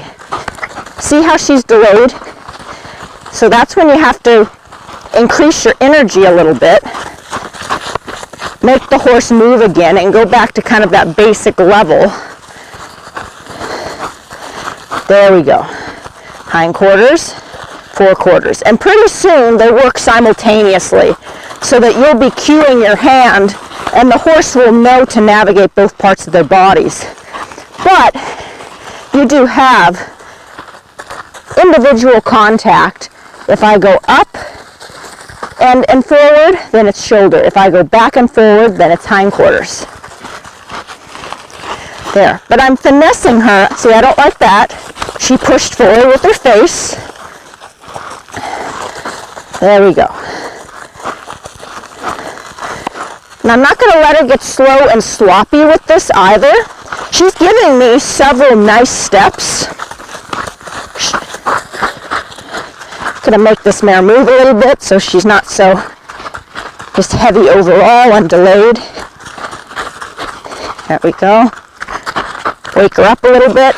Right there, she really stopped badly on her shoulder, and she really pushed down with her neck. There was a nice launch. I like that much better. She needs to learn to lift that shoulder up and definitely out of my space here. There, that's much nicer. I just want her to really read my energy and the level of energy I'm giving her, the level of pace, because I can't allow her to go slower than the cue that I'm giving her, especially when you get to this intermediate type of level and you're starting to really refine everything. You can't let the horse be too delayed. So you start with the subtle cue. I'm going to start with asking for her hindquarters and see how she's not really moving. She thought about it, but she's just not quite broke enough, and that's okay. So then you go right into it. And I'm going to ask again. There. We're also teaching her to not be reliant on the training stick. Much nicer. Okay, so now I'm going to ask her to side pass, going to my right. I'm going to keep my hand on the finish side. Looks like we have a little friend out here, my little kitty. So we are going to go to the right, and my hand is going to be on the right side. And I'm going to have my stick on the left side here, and I'm just going to think correct veering. So correct veering, get that hindquarters to move, just like that. Get it nice and soft, kind of bump up and back so that you can suck the horse's shoulder back. I'm going to make her just back up from that. She was very good, but just a tiny bit of trying to, maybe push into me. Not bad. But even if there's just a little bit of heaviness, always think backwards. Okay, so now I'm going to ask for the shoulder and the hindquarters. And this is the same rule on this side too. It's just a little more awkward. I'll come a little closer and show you. With your hand cue, it's really the same thing on this side. You're going to go up and forward for the shoulder. And this is actually going right into the pull turn training. Because see what I have with Fancy? And then I'll pull her forward a little harder and try to get that, the left hind, or rather the right hind to swing around the left. And that's a pull turn. But see this button that I have? See, there's the pull turn. So that's nothing different. I'm going to make her yield. I asked her to yield her hindquarters and she walked. So I'm going to give her a couple of little swift pops and wake her up. I'm going to back her up off of this because she's head stiff. You can't let the horses get in the habit of being head stiff, even if they're moving. Even if they're moving. If they're still head stiff and trying to maybe push with that tactic, you do have to be on top of correcting it. Now, am I expecting this mare to be the perfect finish pace? No. This is really nice, though, I must say. I just want to refine. I'm going to go into the pull turn. See, I'm bumping up and forward. Beautiful. And I bump forward a little bit more to keep that left hind pivoting so that it is a true pull turn and she keeps her left hind planted in the dirt. It's opposite to the pivot, which is where the right hind is planted in the dirt. See, I'm just going to pull up, tap the shoulder, and it's okay if she doesn't completely pull turn right now.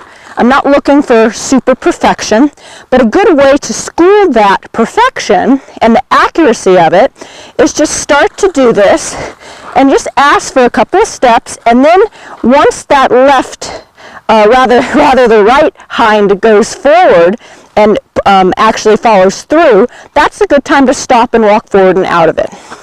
Now she just lost it right there, and that's okay. That comes more from your own timing with your hand cue to be able to control that leg. And then you can walk forward and out of it. Make her move. Make her move. She doesn't want to really move this morning. There we go.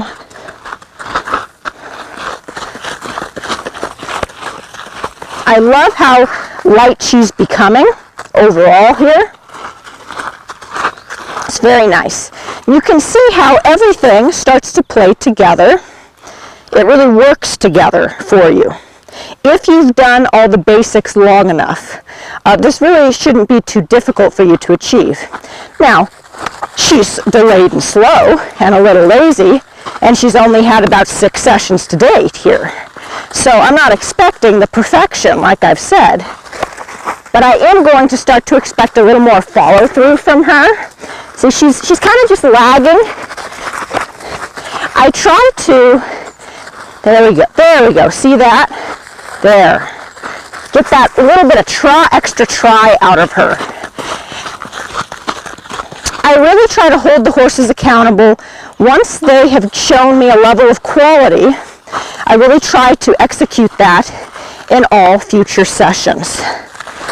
Now, obviously, with horse training, you go up and down. I'm going to really tap her on the ribs and get her to back up.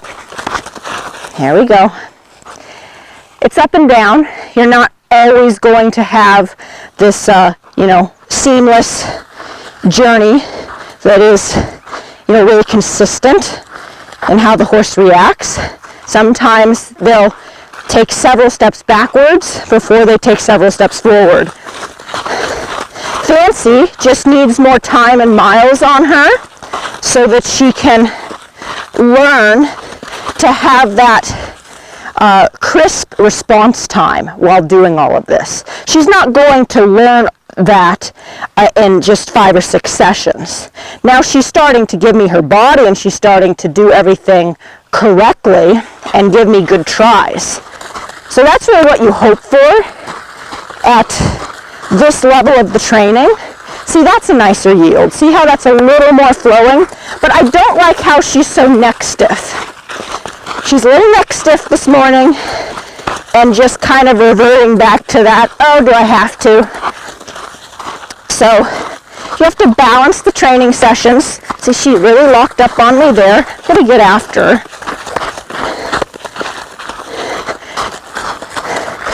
Nope, she's really pulling. It might not be visible, but in hand, she's really kind of pulling forward on me. That was nicer.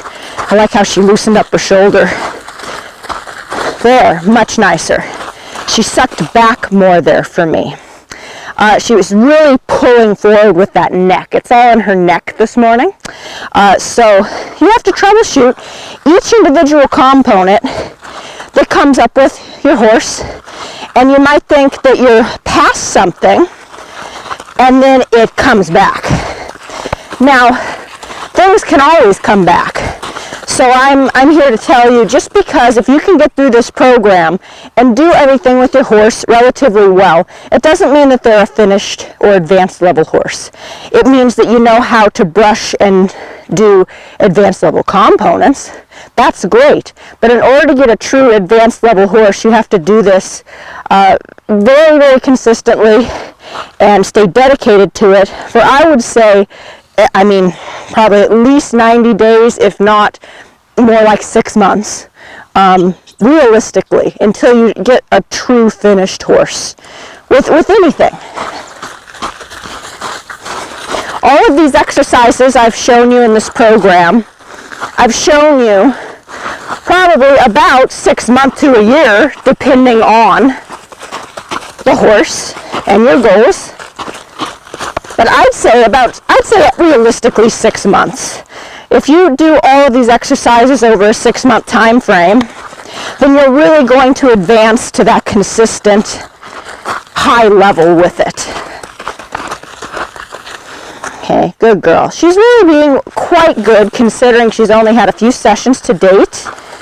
See, look at her side pass already. That's just lovely. I like that. And then I'll follow through with that hindquarters. there so she doesn't get lazy, and then I'm going to back her up and stop. What's great is that now that she knows how to do this, and she has the components of it, she also has her pull turn, just like that. Now we can just start to brush on side passing toward the handler. So again, that's really what we were just working on, what I was showing you, only this is a more advanced way of doing it. Fancy's probably not quite ready for it, but this is how you would start, where you're going to ask for that pull turn, and then you're going to ask for the rest of the body and the hindquarters. And you're going to stay more in, I would say, your pivot position on the leading side. There, and you're going to start to ask for this. Now in time, once the horse is finished and more responsive, once I'm not having to school her all the time to really get her to not be heavy and lazy, then that side passing toward the handler is going to really come together effortlessly. But I love how, I'm going to pop her though. I don't like how she defaults to being heavy. There we go.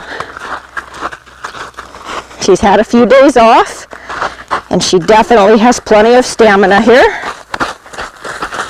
There we go. This is really a great example, especially if you have a lazier horse at home. Definitely Fancy's a great example for that, because lazy horses are going to do this. They'll just kind of default to, do I have to? Is this necessary? And the answer is yes, it is. Horses have 23 hours in a day to do nothing. So if you choose an hour a day to work with them, they're more than capable, especially at Fancy's age. She's 2. She's young, but she's definitely mature enough to do all of these exercises and to do it for, I'd say, 45 minutes. So don't feel guilty or think, oh, my horse is too tired, because if they have enough energy to be heavy and do the incorrect thing to you and resist, then they certainly have enough energy to listen and give you the proper attention so that they can try. All right? So I'm just going to go right into this again. Think correct veering. Think pull turn. Correct veering, pull turn. And see how this comes together. So then as the horse becomes more broke, you can switch your body position back to the leading side. Now she locked up right there on me, and then when I corrected her, she kind of just locked her neck and jerked upward a little bit. There we go. There.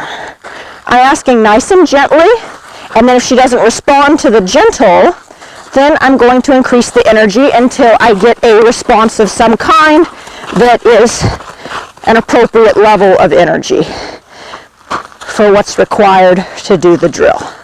There we go. Very nice. And over time here, she's not going to even need the stick. She's already starting to read my hand and read my body. She's just delayed and heavy. So with a few more sessions, she is going to start to truly come together as a nice horse for all of this groundwork. She's definitely ready for the next programs and to advance her skill. And she's come a long, long way in just having a handful of sessions with me. So you look at her pivot. She still needs to be prompted and schooled, but all horses have to be prompted and schooled. And that's another really important point, I think, to close on, is that even when you get, see, I don't like how she just wants to stop. I'm gonna start trotting her. Even when you have a finished horse, you always have to school them. It's much harder to maintain a finished horse than it is to train a green one. Because once you have that finished quality, it can very easily deteriorate. especially if the horse changes owners and changes hands and changes the routine. It's tough. So say if you're buying a more finished or broke horse, it doesn't mean that this is going to be easy. You are going to have to school. You're going to have to learn that animal. You're going to have to learn what tactics they use to try to get out of working, because every horse has them. And really just put in that solid time and effort so that you can learn who the animal is and do what's right by them, do what's right by you, and even know if the horse is appropriate for your goals and what you want to do.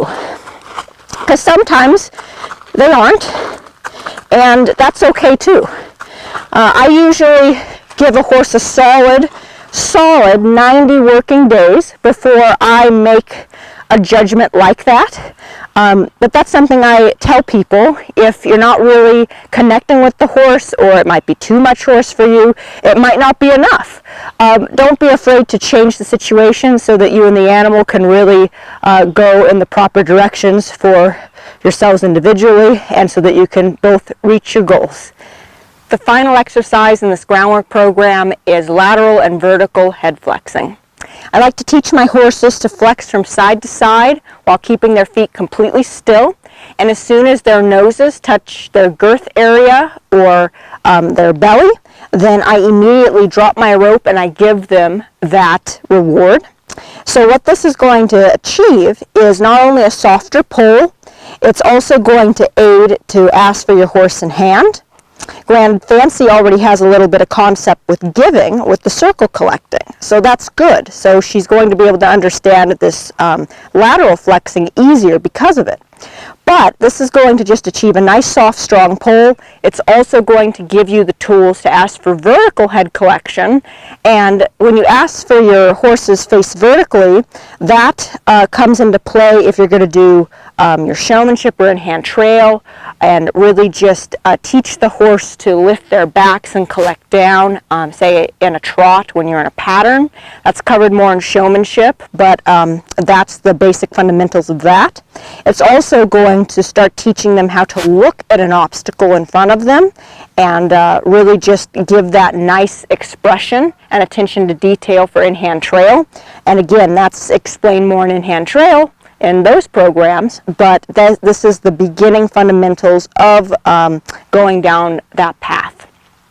So with Fancy, the way that you're going to start this, I like to just stand right here in the center of the back, and I'm going to have my hand, probably I would say, you know, there's my stitching on my start point lead line, and then I'd probably do another 2 hands or so, and then have my hand about right there. It varies from horse to horse and their size.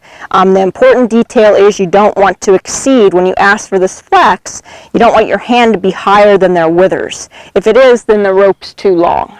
So you can put a little piece of duct tape or a marker on this for each individual horse you have, and then you'll be able to develop your muscle memory with it.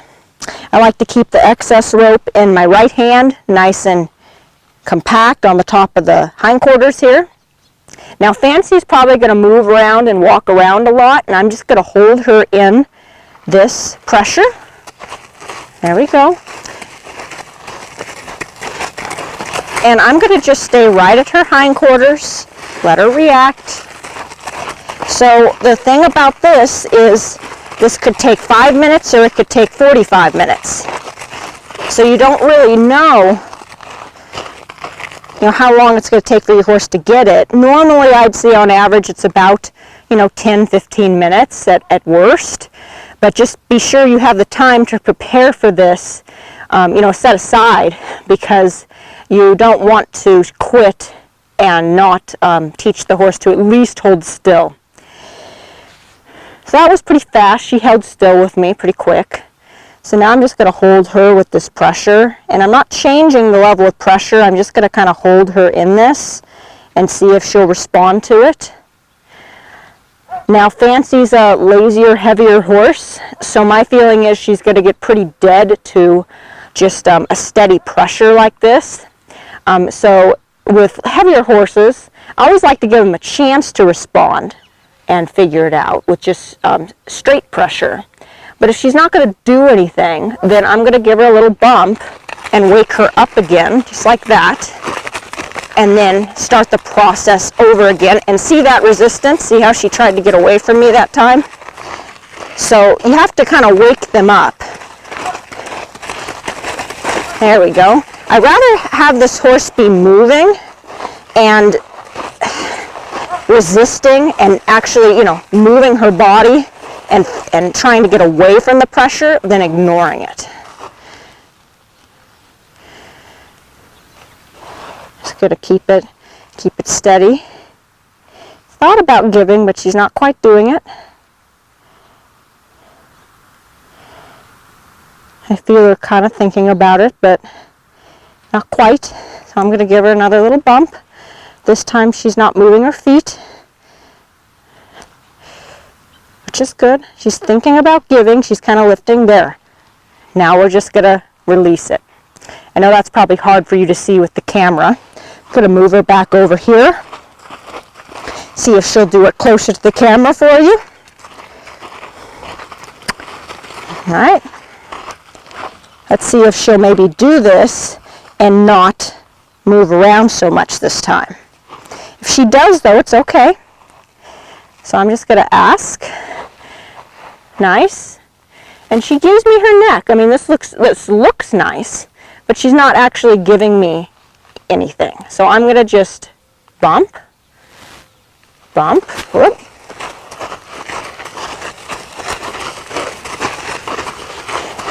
Really, really heavy in her nose right now. Just going to keep that pressure nice and solid. She's fighting it. Now, if they fight it really badly, you really just try to stay right in this position. And even if they go almost straight like she is, I'm keeping the tension on her. Okay, now I'm able to get her to flex again, but she's not giving her neck and creating slack. She's keeping the same pressure, she's just bending it. So that doesn't count. I want slack in this rope. I want her to learn how to give with it. She's kind of trying to figure it out here. She gave me one tiny little, there. Perfect, good girl. She gave me one tiny little give over there, a little further away. She's licking. Okay, I'm going to ask again. Gotta just really go into bumping fancy because I know that she's a lazier horse and she's not going to like this there. Beautiful. She's not going to like this straight pressure. She's not going to respond to it, and that's not going to bother her enough. So you have to gauge that with each horse. I like this there. I like the straight pressure, but if you know that your horse is a little bit heavy, kind of dead to there, pressure. See how she responds to that bump when I give it to her?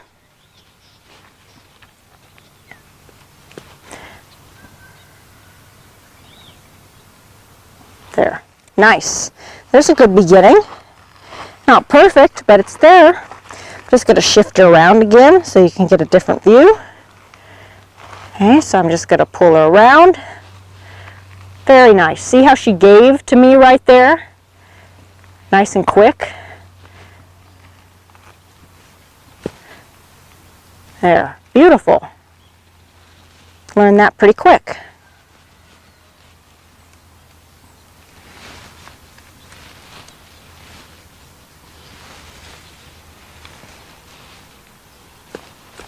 Gotta give her a bump because I don't want her to just lean down.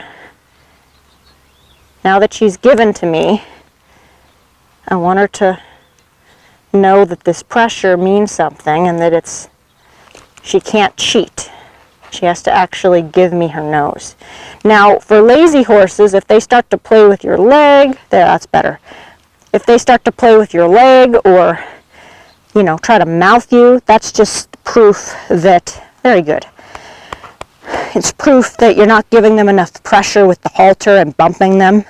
And if they really get mouthy, just back your horse up and out of it and then ask again. Or you can stay in this position and then give them a pop with your knee if you need to. That's perfectly fine. You know, say if she was trying to bite my knee or bite my hip, there we go. Then I'd just give her a little pop and make sure that she knows not to do that. Okay, so let's try the other side now.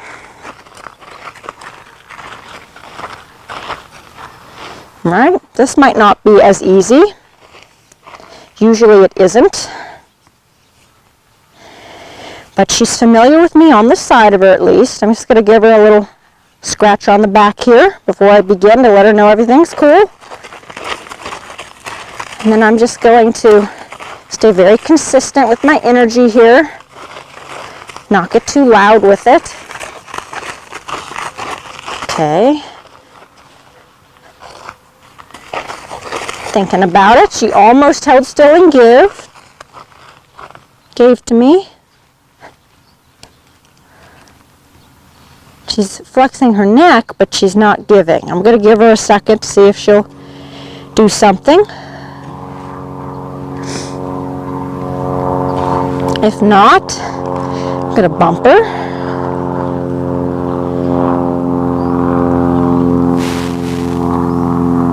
There we go. There was a tiny little give. I'm going to ask again.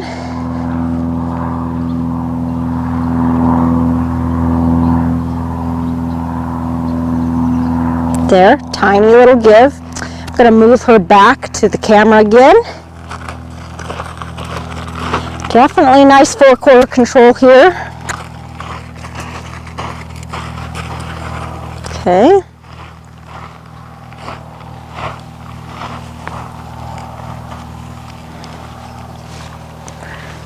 We're going to just ask. There, tiny little give. It's slow, but she's doing it.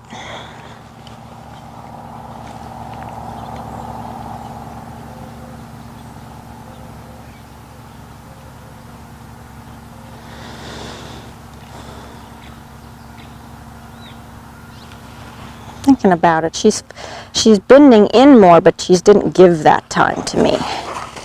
So there it comes. See, it's really important to work through this enough so that you get through this kind of stuff. Because otherwise, you know, the horse might give a little bit, but you don't want it to be slow forever or delayed.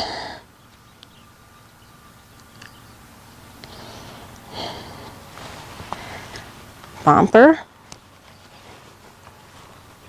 I like how flexible she is. I mean, you see how she's really bending around. There's a little give. Very nice.